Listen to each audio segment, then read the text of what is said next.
para tayo mareho sa relationship sa Kanya. So, yung hinihiling God sa atin, bali wala yun. Is it bad for us to God us to give? No. Because dito natin mapapakita na we are faithful to Him. So, in the book of Malachi, that's the thing that we can test God in giving.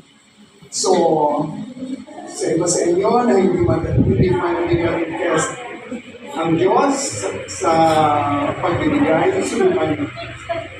I'm saying this not because I read the Bible and because I know this out of knowledge. No, I'm saying this because I experienced it. Amen. But if you give, don't like expect like, oh, I need a Lamborghini or I need a Ferrari.